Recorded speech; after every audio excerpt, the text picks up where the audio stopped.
我要一心稱謝耶和華，傳揚你一切奇妙的作為。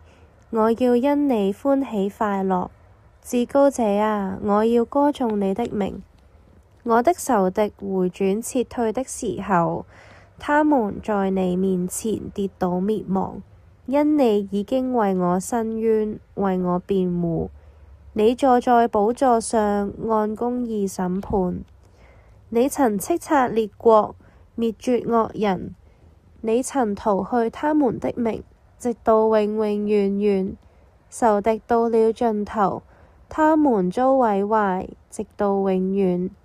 你拆毀他們的城鎮，連他們的名字也都消滅。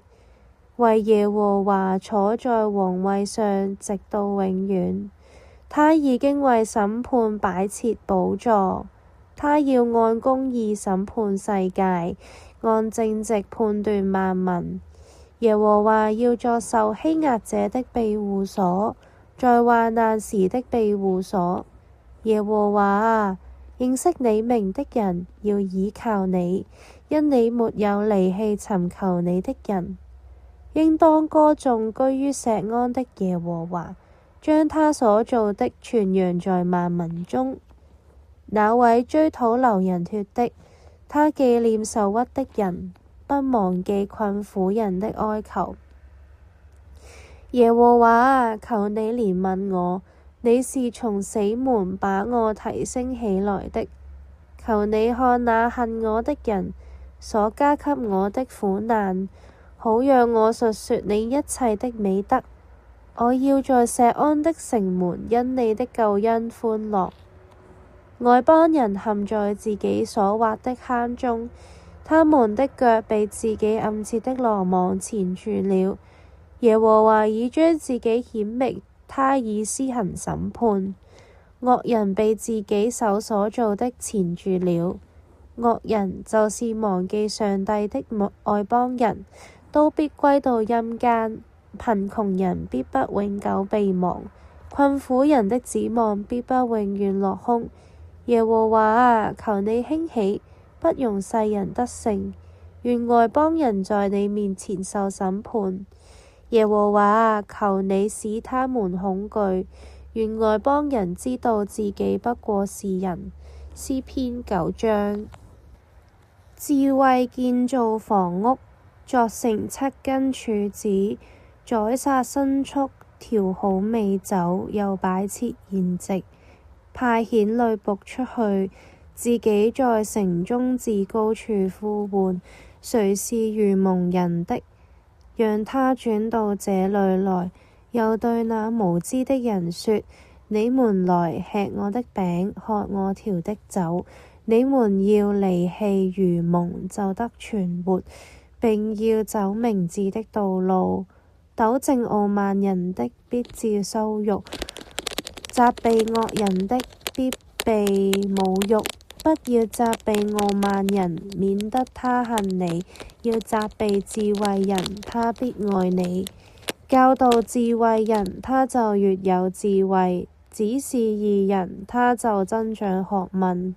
敬畏耶和華是智慧的開端，認識至聖者便是聰明。藉着我，你的日子必增多，你生命的年歲也必加添。你若有智慧，是自己有智慧；你若傲慢，就自己承擔。愚昧的女子喧嚷，她是愚蒙，一無所知。她坐在自己家門口，在城中高處的座位上，呼喚過路的，向那些在路上直走的人說：誰是愚蒙的人，讓他轉到這裏來。又對那無知的人說：偷來的水是甜的，暗藏的餅是美的。人卻不知有陰魂在他那裏，他召喚的人是在陰間的深處。耶穌從那裏往前走，看見一個人名叫馬太，在稅關坐着，就對他說：來跟從我。他就起來跟從耶穌。耶穌在屋裏坐席的時候，有好些稅吏和罪人來，與耶穌和他的門徒一同坐席。法利賽人看見，就對耶穌的門徒說：你們的老師為什麼與稅吏和罪人一同吃飯呢？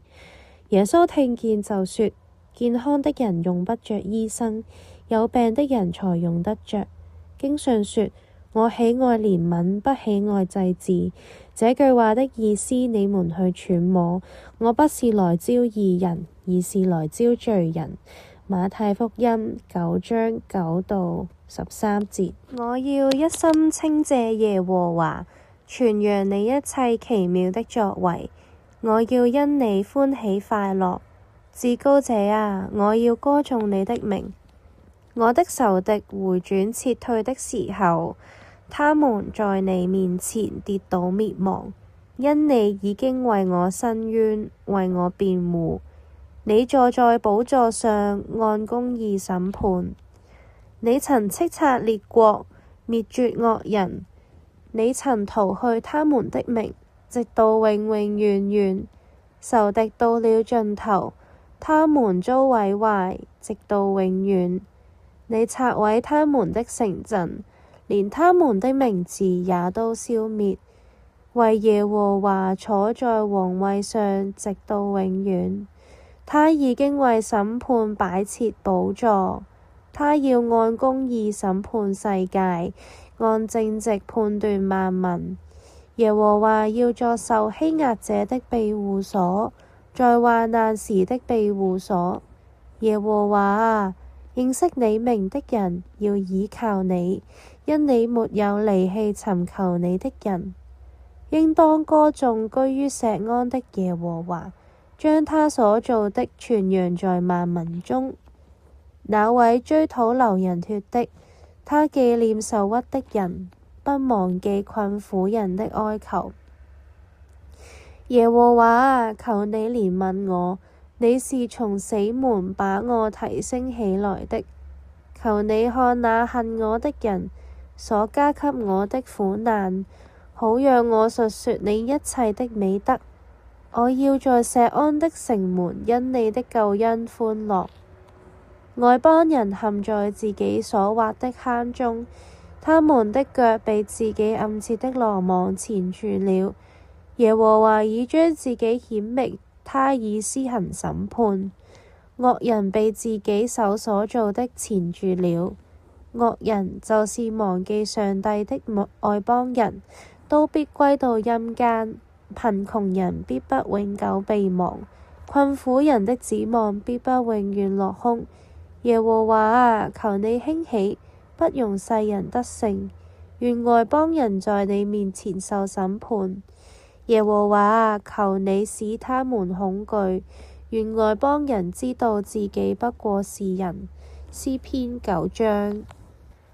智慧建造房屋，鑿成7根柱子，宰殺牲畜，調好美酒，又擺設筵席，派遣女僕出去，自己在城中至高處呼喚，誰是愚蒙人的，讓他轉到這裏來。又對那無知的人說：你們來吃我的餅，喝我調的酒。你們要離棄愚蒙，就得存活，並要走明智的道路。糾正傲慢人的，必致羞辱；責備惡人的，必被侮辱。不要責備傲慢人，免得他恨你；要責備智慧人，他必愛你。教導智慧人，他就越有智慧；指示義人，他就增長學問。敬畏耶和華是智慧的開端，認識至聖者便是聰明。藉着我，你的日子必增多，你生命的年歲也必加添。你若有智慧，是自己有智慧；你若傲慢，就自己承擔。愚昧的女子喧嚷，她是愚蒙，一無所知。她坐在自己家門口，在城中高處的座位上，呼喚過路的，向那些在路上直走的人說：誰是愚蒙的人？讓他轉到這裏來。又對那無知的人說：偷來的水是甜的，暗藏的餅是美的。人卻不知有陰魂在他那裏，他召喚的人是在陰間的深處。耶穌從那裏往前走，看見一個人名叫馬太，在稅關坐着，就對他說：來跟從我。他就起來跟從耶穌。耶穌在屋裏坐席的時候，有好些稅吏和罪人來，與耶穌和他的門徒一同坐席。法利賽人看見，就對耶穌的門徒說：你們的老師為什麼與稅吏和罪人一同吃飯呢？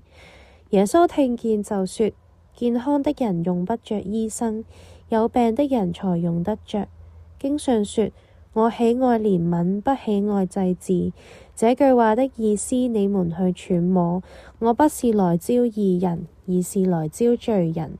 馬太福音9章9到13節。我要一心稱謝耶和華，傳揚你一切奇妙的作為。我要因你歡喜快樂。至高者啊，我要歌頌你的名。我的仇敵回轉撤退的時候，他們在你面前跌倒滅亡，因你已經為我伸冤，為我辯護。你坐在寶座上，按公義審判。你曾叱責列國，滅絕惡人。你曾逃去他們的名，直到永永遠遠。仇敵到了盡頭，他們遭毀壞，直到永遠。你拆毀他們的城鎮，連他們的名字也都消滅。惟耶和華坐在王位上，直到永遠。他已經為審判擺設寶座，他要按公義審判世界，按正直判斷萬民。耶和華要作受欺壓者的庇護所，在患難時的庇護所。耶和華啊，認識你名的人要倚靠你，因你沒有離棄尋求你的人。應當歌頌居於錫安的耶和華，將他所造的傳揚在萬民中。那位追討流人血的，他紀念受屈的人，不忘記困苦人的哀求。耶和華啊，求你憐憫我。你是從死門把我提升起來的，求你看那恨我的人所加給我的苦難，好讓我述說你一切的美德。我要在錫安的城門因你的救恩歡樂。外邦人陷在自己所挖的坑中，他們的腳被自己暗設的羅網纏住了。耶和華已將自己顯明，他已施行審判。惡人被自己手所造的纏住了。惡人就是忘記上帝的外邦人，都必歸到陰間。貧窮人必不永久被忘，困苦人的指望必不永遠落空。耶和華啊，求你興起，不容世人得勝。願外邦人在你面前受審判。耶和華啊，求你使他們恐懼。願外邦人知道自己不過是人。詩篇9章。智慧建造房屋，鑿成7根柱子，宰殺牲畜，調好美酒，又擺設筵席，派遣女僕出去，自己在城中至高處呼喚，誰是愚蒙人的？讓他轉到這裏來。又對那無知的人說：你們來吃我的餅，喝我調的酒。你們要離棄愚蒙，就得存活，並要走明智的道路。糾正傲慢人的，必致羞辱；責備惡人的，必被侮辱。不要責備傲慢人，免得他恨你；要責備智慧人，他必愛你。教導智慧人，他就越有智慧；指示義人，他就增長學問。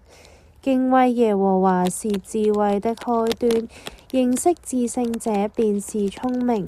藉着我，你的日子必增多，你生命的年歲也必加添。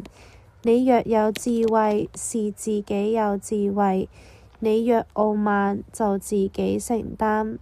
愚昧的女子喧嚷，她是愚蒙，一無所知。她坐在自己家門口，在城中高處的座位上，呼喚過路的，向那些在路上直走的人說：誰是愚蒙的人？讓他轉到這裏來。又對那無知的人說：偷來的水是甜的，暗藏的餅是美的。人卻不知有陰魂在他那裏，他召喚的人是在陰間的深處。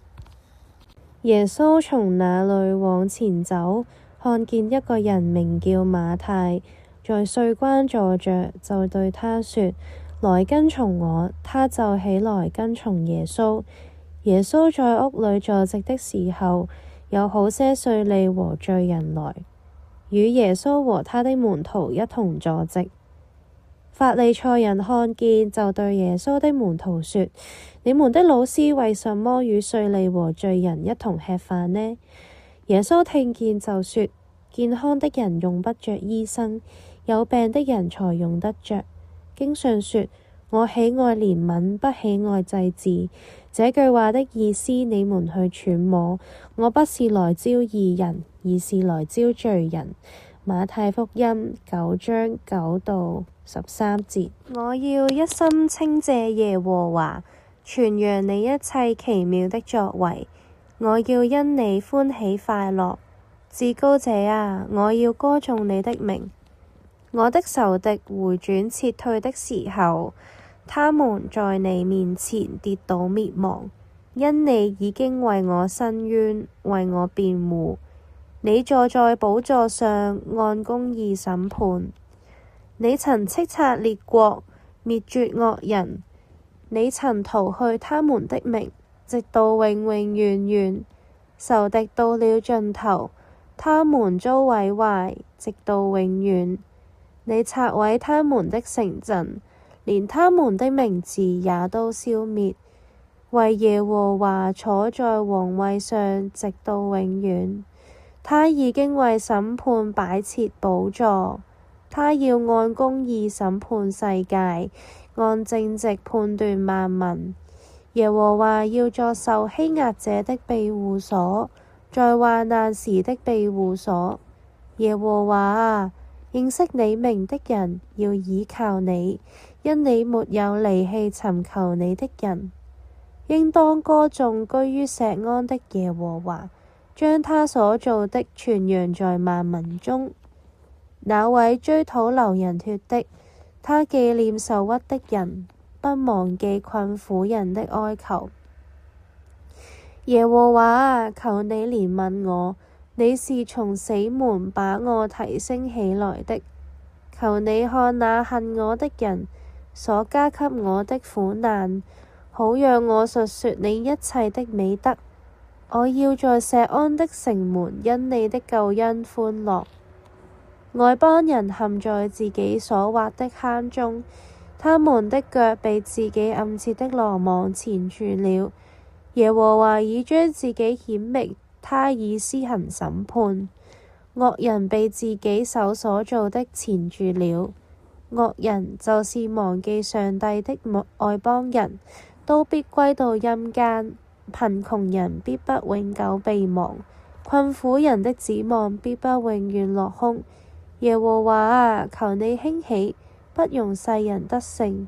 願外邦人在你面前受審判。耶和華啊，求你使他們恐懼，願外邦人知道自己不過是人。詩篇9章。智慧建造房屋，鑿成7根柱子，宰殺牲畜，調好美酒，又擺設筵席，派遣女僕出去，自己在城中至高處呼喚，誰是愚蒙人的？讓他轉到這裏來。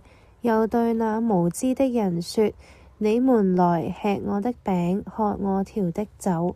你們要離棄愚蒙，就得存活，並要走明智的道路。糾正傲慢人的，必致羞辱；責備惡人的，必被侮辱。不要責備傲慢人，免得他恨你；要責備智慧人，他必愛你。教導智慧人，他就越有智慧；指示義人，他就增長學問。敬畏耶和華是智慧的開端，認識至聖者便是聰明。藉着我，你的日子必增多，你生命的年歲也必加添。你若有智慧，是自己有智慧；你若傲慢，就自己承擔。愚昧的女子喧嚷，她是愚蒙，一無所知。她坐在自己家門口，在城中高處的座位上，呼喚過路的，向那些在路上直走的人說：誰是愚蒙的人？讓他轉到這裡來。又對那無知的人說：偷來的水是甜的，暗藏的餅是美的。人卻不知有陰魂在他那裡，他召喚的人是在陰間的深處。耶穌從那裡往前走，看見一個人名叫馬太，在稅關坐着，就對他說：來跟從我。他就起來跟從耶穌。耶穌在屋裡坐席的時候，有好些稅吏和罪人來，與耶穌和他的門徒一同坐席。法利賽人看見，就對耶穌的門徒說：你們的老師為什麼與稅吏和罪人一同吃飯呢？耶穌聽見就說：健康的人用不着醫生，有病的人才用得着。經上說：我喜愛憐憫，不喜愛祭祀。這句話的意思你們去揣摩。我不是來招義人，而是來招罪人。馬太福音9章9到13節。我要一心稱謝耶和華，傳揚你一切奇妙的作為。我要因你歡喜快樂。至高者啊，我要歌頌你的名。我的仇敵回轉撤退的時候，他們在你面前跌倒滅亡，因你已經為我伸冤，為我辯護。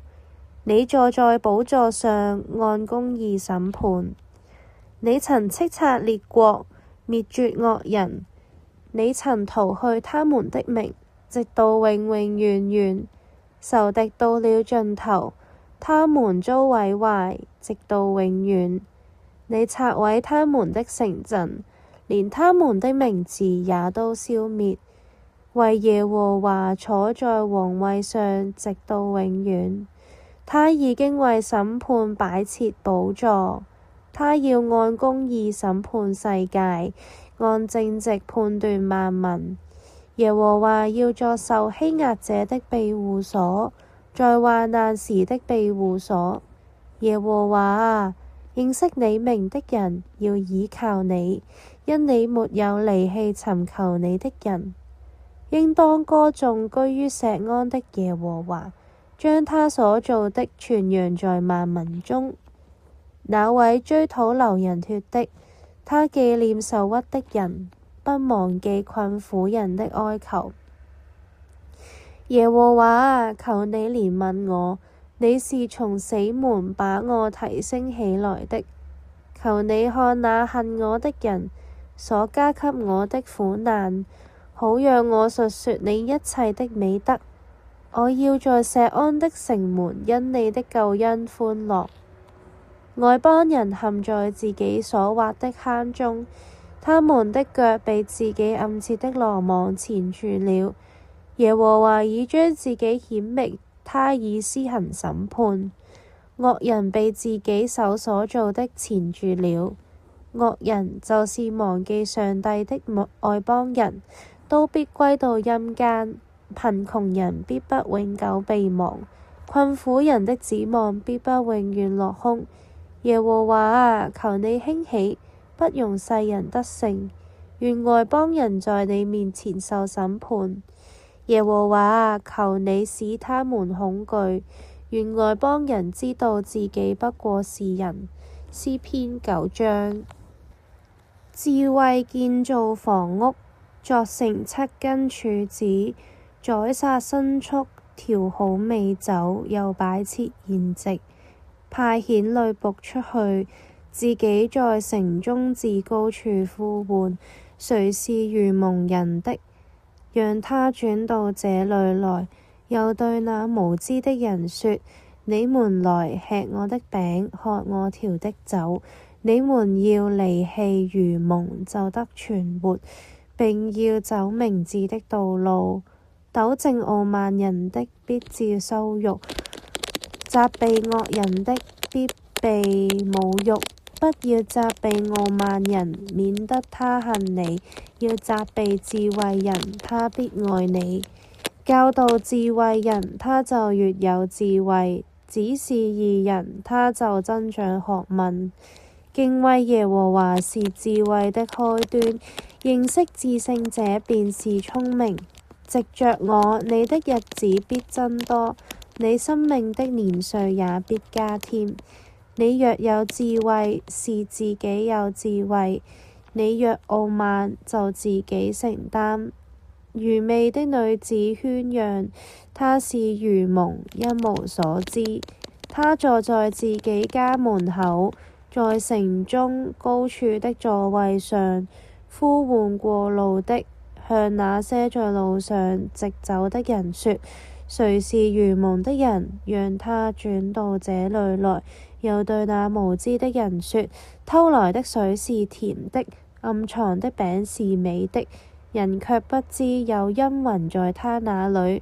他召喚的人是在陰間的深處。耶穌從那裏往前走，看見一個人名叫馬太，在稅關坐着，就對他說：來跟從我。他就起來跟從耶穌。耶穌在屋裏坐席的時候，有好些稅吏和罪人來，與耶穌和他的門徒一同坐席。法利賽人看見，就對耶穌的門徒說：你們的老師為什麼與稅吏和罪人一同吃飯呢？耶穌聽見就說：健康的人用不着醫生，有病的人才用得着。經上說：我喜愛憐憫，不喜愛祭祀。這句話的意思你們去揣摩。我不是來招義人，而是來招罪人。馬太福音9章9到13節。我要一心稱謝耶和華，傳揚你一切奇妙的作為。我要因你歡喜快樂。至高者啊，我要歌頌你的名。我的仇敵回轉撤退的時候，他們在你面前跌倒滅亡，因你已經為我伸冤，為我辯護。你坐在寶座上，按公義審判。你曾叱責列國，滅絕惡人。你曾逃去他們的名，直到永永遠遠。仇敵到了盡頭，他們遭毀壞，直到永遠。你拆毀他們的城鎮，連他們的名字也都消滅。惟耶和華坐在王位上，直到永遠。他已經為審判擺設寶座，他要按公義審判世界，按正直判斷萬民。耶和華要作受欺壓者的庇護所，在患難時的庇護所。耶和華啊，認識你名的人要倚靠你，因你沒有離棄尋求你的人。應當歌頌居於錫安的耶和華，將他所造的傳揚在萬民中。那位追討流人血的，他紀念受屈的人，不忘記困苦人的哀求。耶和華啊，求你憐憫我，你是從死門把我提升起來的。求你看那恨我的人所加給我的苦難，好讓我述說你一切的美德。我要在錫安的城門因你的救恩歡樂。外邦人陷在自己所挖的坑中，他們的腳被自己暗設的羅網纏住了。耶和華已將自己顯明，他已施行審判。惡人被自己手所造的纏住了。惡人就是忘記上帝的外邦人，都必歸到陰間。貧窮人必不永久被忘，困苦人的指望必不永遠落空。耶和華啊，求你興起，不容世人得勝。願外邦人在你面前受審判。耶和華啊，求你使他們恐懼。願外邦人知道自己不過是人。詩篇9章。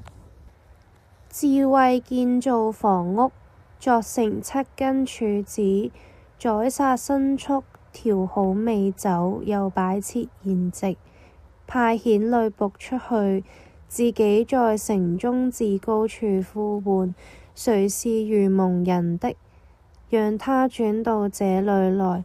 又對那無知的人說：你們來吃我的餅，喝我調的酒。你們要離棄愚蒙，就得存活，並要走明智的道路。糾正傲慢人的，必致羞辱；責備惡人的，必被侮辱。不要責備傲慢人，免得他恨你；要責備智慧人，他必愛你。教導智慧人，他就越有智慧；指示義人，他就增長學問。敬畏耶和華是智慧的開端，認識至聖者便是聰明。藉着我，你的日子必增多，你生命的年歲也必加添。你若有智慧，是自己有智慧；你若傲慢，就自己承擔。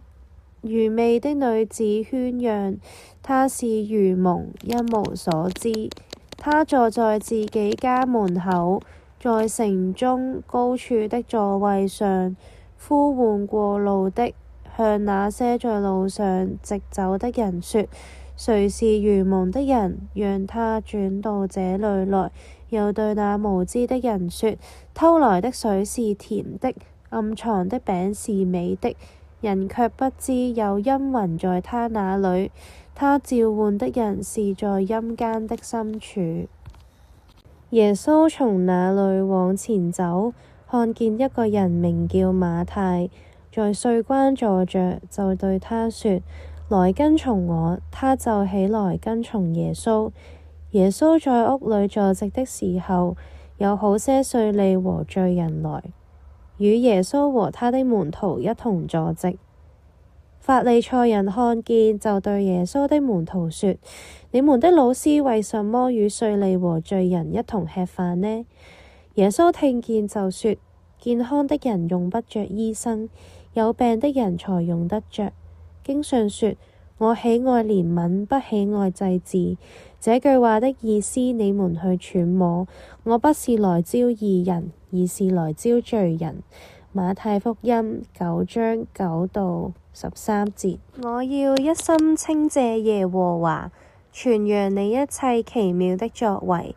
我要因你歡喜快樂。至高者啊，我要歌頌你的名。我的仇敵回轉撤退的時候，他們在你面前跌倒滅亡，因你已經為我伸冤，為我辯護。你坐在寶座上，按公義審判。你曾叱責列國，滅絕惡人。你曾逃去他們的名，直到永永遠遠。仇敵到了盡頭，他們遭毀壞，直到永遠。你拆毀他們的城鎮，連他們的名字也都消滅。惟耶和華坐在王位上，直到永遠。他已經為審判擺設寶座，他要按公義審判世界，按正直判斷萬民。耶和華要作受欺壓者的庇護所，在患難時的庇護所。耶和華啊，認識你名的人要倚靠你，因你沒有離棄尋求你的人。應當歌頌居於錫安的耶和華，將他所造的傳揚在萬民中。那位追討流人血的，他紀念受屈的人，不忘記困苦人的哀求。耶和華啊，求你憐憫我，你是從死門把我提升起來的。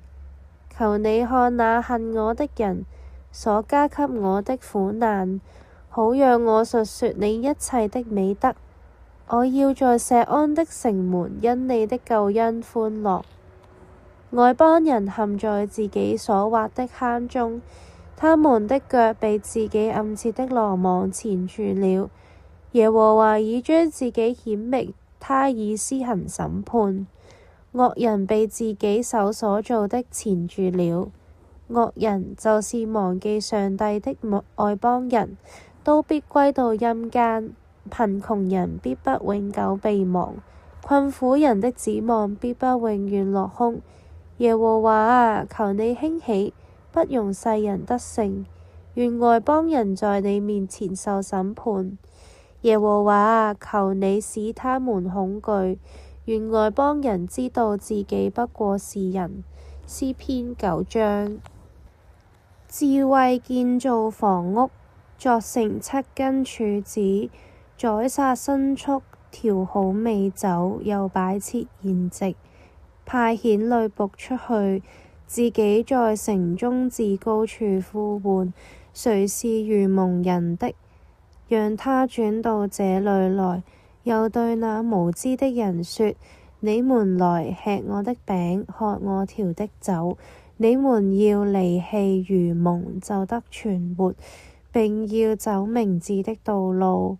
糾正傲慢人的，必致羞辱。責備惡人的，必被侮辱。不要責備傲慢人，免得他恨你；要責備智慧人，他必愛你。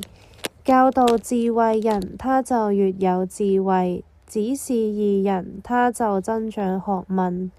敬畏耶和華是智慧的開端，認識至聖者便是聰明。藉着我，你的日子必增多，你生命的年歲也必加添。你若有智慧，是自己有智慧；你若傲慢，就自己承擔。愚昧的女子喧嚷，她是愚蒙，一無所知。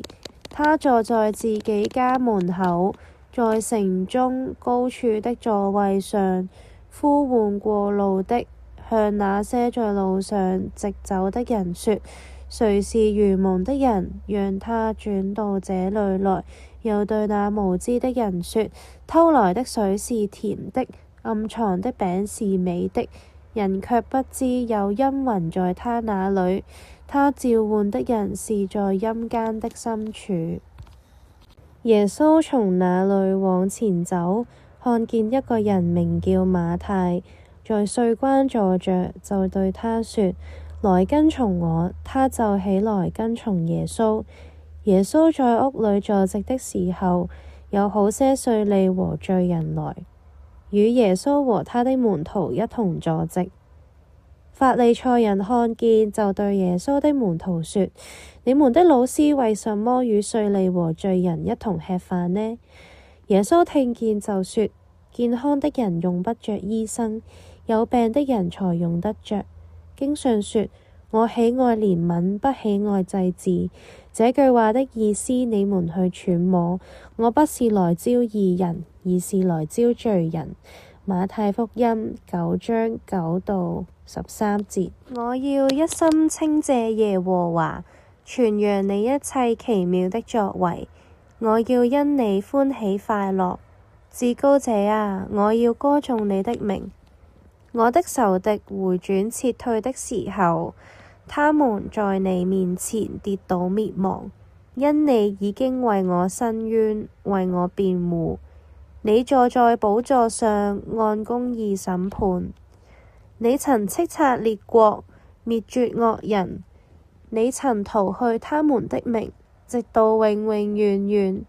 仇敵到了盡頭，他們遭毀壞，直到永遠。你拆毀他們的城鎮，連他們的名字也都消滅。惟耶和華坐在王位上，直到永遠。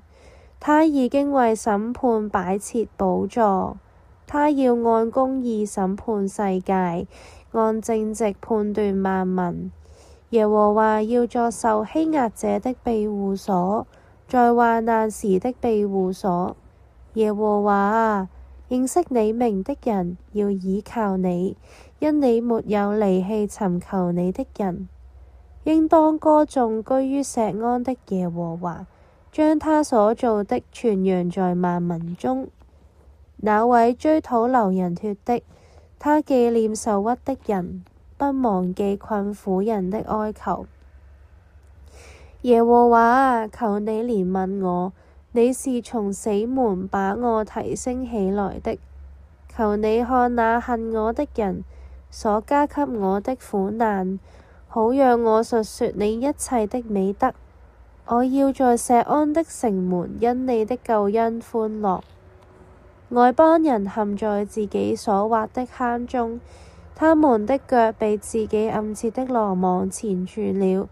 耶和華已將自己顯明，他已施行審判。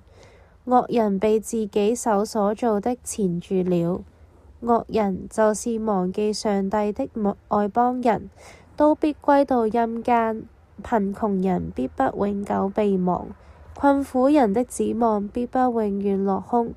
耶和華啊，求你興起，不容世人得勝，願外邦人在你面前受審判。耶和華啊，求你使他們恐懼，願外邦人知道自己不過是人。詩篇9章。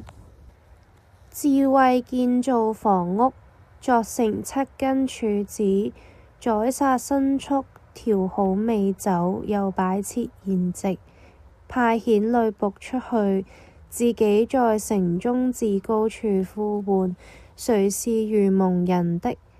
讓他轉到這裡來，又對那無知的人說：你們來吃我的餅，喝我調的酒。你們要離棄愚蒙，就得存活，並要走明智的道路。糾正傲慢人的，必致羞辱；責備惡人的，必被侮辱。不要責備傲慢人，免得他恨你；要責備智慧人，他必愛你。教導智慧人，他就越有智慧；指示義人，他就增長學問。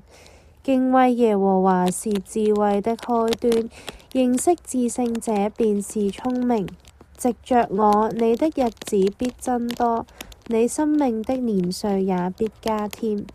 你若有智慧，是自己有智慧；你若傲慢，就自己承擔。愚昧的女子喧嚷，她是愚蒙，一無所知。她坐在自己家門口，在城中高處的座位上，呼喚過路的，向那些在路上直走的人說：誰是愚蒙的人？讓他轉到這裡來。又對那無知的人說：偷來的水是甜的，暗藏的餅是美的。人卻不知有陰魂在他那裡，他召喚的人是在陰間的深處。耶穌從那裡往前走，看見一個人名叫馬太，在稅關坐着，就對他說：來跟從我。他就起來跟從耶穌。耶穌在屋裡坐席的時候，有好些稅吏和罪人來，與耶穌和他的門徒一同坐席。法利賽人看見，就對耶穌的門徒說：你們的老師為什麼與稅吏和罪人一同吃飯呢？耶穌聽見就說：健康的人用不着醫生，有病的人才用得着。經上說：我喜愛憐憫，不喜愛祭祀。這句話的意思你們去揣摩。我不是來招義人，而是來招罪人。馬太福音9章9到13節。我要一心稱謝耶和華，傳揚你一切奇妙的作為。我要因你歡喜快樂。至高者啊，我要歌頌你的名。我的仇敵回轉撤退的時候，他們在你面前跌倒滅亡，因你已經為我伸冤，為我辯護。你坐在寶座上，按公義審判。你曾叱責列國，滅絕惡人。你曾逃去他們的名，直到永永遠遠。仇敵到了盡頭，他們遭毀壞，直到永遠。你拆毀他們的城鎮，連他們的名字也都消滅。惟耶和華坐在王位上，直到永遠。他已經為審判擺設寶座，他要按公義審判世界，按正直判斷萬民。耶和華要作受欺壓者的庇護所，在患難時的庇護所。耶和華啊，認識你名的人要倚靠你，因你沒有離棄尋求你的人。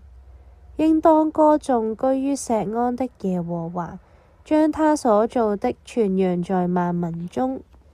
那位追討流人血的，他紀念受屈的人，不忘記困苦人的哀求。耶和華啊，求你憐憫我。你是從死門把我提升起來的，求你看那恨我的人所加給我的苦難，好讓我述說你一切的美德。我要在錫安的城門因你的救恩歡樂。外邦人陷在自己所挖的坑中，他們的腳被自己暗設的羅網纏住了。耶和華已將自己顯明，他已施行審判。惡人被自己手所造的纏住了，惡人就是忘記上帝的外邦人，都必歸到陰間。貧窮人必不永久被忘，困苦人的指望必不永遠落空。耶和華啊，求你興起，不容世人得勝，願外邦人在你面前受審判。耶和華啊，求你使他們恐懼，願外邦人知道自己不過是人。詩篇9章。智慧建造房屋，鑿成7根柱子，宰殺牲畜，調好美酒，又擺設筵席，派遣女僕出去，自己在城中至高處呼喚，誰是愚蒙人的？讓他轉到這裏來，又對那無知的人說：你們來吃我的餅，喝我調的酒。你們要離棄愚蒙，就得存活，並要走明智的道路。糾正傲慢人的，必致羞辱；責備惡人的，必被侮辱。不要責備傲慢人，免得他恨你；要責備智慧人，他必愛你。教導智慧人，他就越有智慧；指示義人，他就增長學問。敬畏耶和華是智慧的開端，認識至聖者便是聰明。藉着我，你的日子必增多，你生命的年歲也必加添。你若有智慧，是自己有智慧；你若傲慢，就自己承擔。愚昧的女子喧嚷，她是愚蒙，一無所知。她坐在自己家門口，在城中高處的座位上，呼喚過路的，向那些在路上直走的人說：誰是愚蒙的人？讓他轉到這裏來。又對那無知的人說：偷來的水是甜的，暗藏的餅是美的。人卻不知有陰魂在他那裏，他召喚的人是在陰間的深處。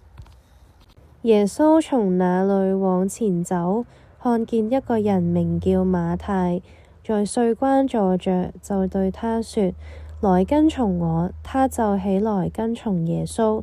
耶穌在屋裏坐席的時候，有好些稅吏和罪人來，與耶穌和他的門徒一同坐席。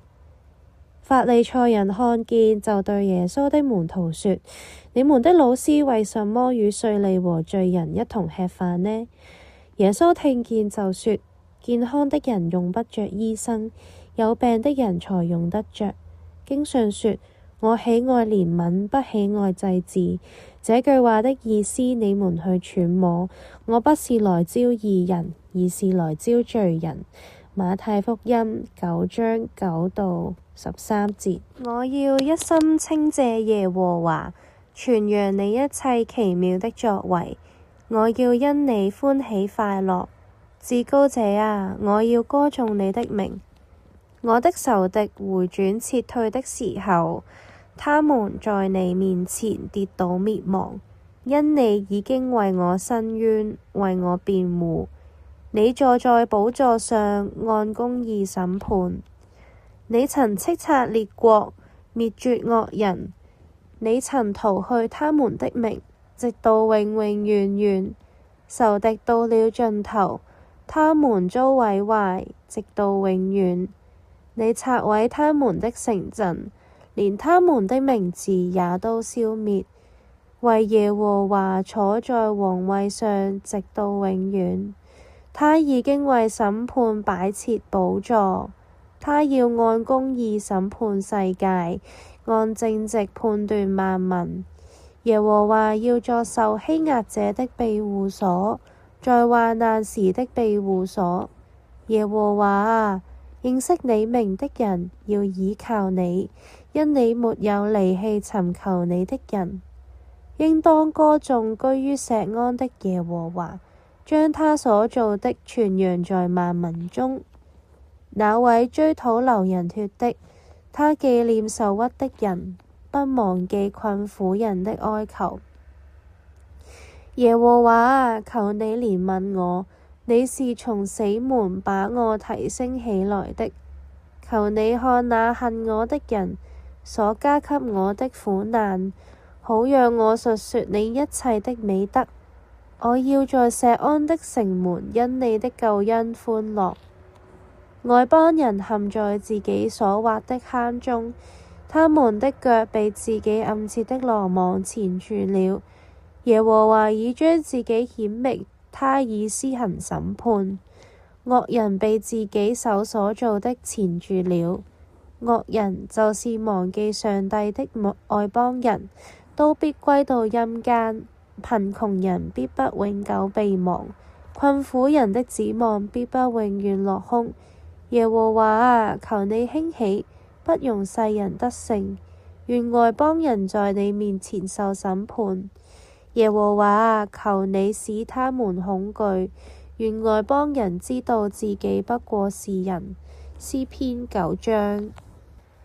智慧建造房屋，鑿成7根柱子，宰殺牲畜，調好美酒，又擺設筵席，派遣女僕出去，自己在城中至高處呼喚，誰是愚蒙人的，讓他轉到這裏來。又對那無知的人說：你們來吃我的餅，喝我調的酒。你們要離棄愚蒙，就得存活，並要走明智的道路。糾正傲慢人的，必致羞辱；責備惡人的，必被侮辱。不要責備傲慢人，免得他恨你；要責備智慧人，他必愛你。教導智慧人，他就越有智慧；指示義人，他就增長學問。敬畏耶和華是智慧的開端，認識至聖者便是聰明。藉着我，你的日子必增多，你生命的年歲也必加添。你若有智慧，是自己有智慧；你若傲慢，就自己承擔。愚昧的女子喧嚷，她是愚蒙，一無所知。她坐在自己家門口，在城中高處的座位上，呼喚過路的，向那些在路上直走的人說：誰是愚蒙的人，讓他轉到這裏來。又對那無知的人說：偷來的水是甜的，暗藏的餅是美的，人卻不知有陰魂在他那裏。他召喚的人是在陰間的深處。耶穌從那裏往前走，看見一個人名叫馬太，在稅關坐着，就對他說：來跟從我。他就起來跟從耶穌。耶穌在屋裏坐席的時候，有好些稅吏和罪人來，與耶穌和他的門徒一同坐席。法利賽人看見，就對耶穌的門徒說：你們的老師為什麼與稅吏和罪人一同吃飯呢？耶穌聽見就說：健康的人用不着醫生，有病的人才用得着。經上說：我喜愛憐憫，不喜愛祭祀。這句話的意思你們去揣摩。我不是來招義人，而是來招罪人。馬太福音9章9到13節。我要一心稱謝耶和華，傳揚你一切奇妙的作為。我要因你歡喜快樂。至高者啊，我要歌頌你的名。我的仇敵回轉撤退的時候，他們在你面前跌倒滅亡，因你已經為我伸冤，為我辯護。你坐在寶座上，按公義審判。你曾叱責列國，滅絕惡人。你曾逃去他們的名，直到永永遠遠。仇敵到了盡頭，他們遭毀壞，直到永遠。你拆毀他們的城鎮，連他們的名字也都消滅。惟耶和華坐在王位上，直到永遠。他已經為審判擺設寶座，他要按公義審判世界，按正直判斷萬民。耶和華要作受欺壓者的庇護所，在患難時的庇護所。耶和華啊，認識你名的人要倚靠你，因你沒有離棄尋求你的人。應當歌頌居於錫安的耶和華，將他所造的傳揚在萬民中。那位追討流人血的，他紀念受屈的人，不忘記困苦人的哀求。耶和華啊，求你憐憫我，你是從死門把我提升起來的。求你看那恨我的人所加給我的苦難，好讓我述說你一切的美德。我要在錫安的城門因你的救恩歡樂。外邦人陷在自己所挖的坑中，他們的腳被自己暗設的羅網纏住了。耶和華已將自己顯明，他已施行審判。惡人被自己手所造的纏住了。惡人就是忘記上帝的外邦人，都必歸到陰間。貧窮人必不永久被忘，困苦人的指望必不永遠落空。耶和華啊，求你興起，不容世人得勝，願外邦人在你面前受審判。耶和華啊，求你使他們恐懼，願外邦人知道自己不過是人。詩篇9章。智慧建造房屋，鑿成7根柱子，宰殺牲畜，調好美酒，又擺設筵席，派遣女僕出去，自己在城中至高處呼喚，誰是愚蒙人的？讓他轉到這裏來。又對那無知的人說：你們來吃我的餅，喝我調的酒。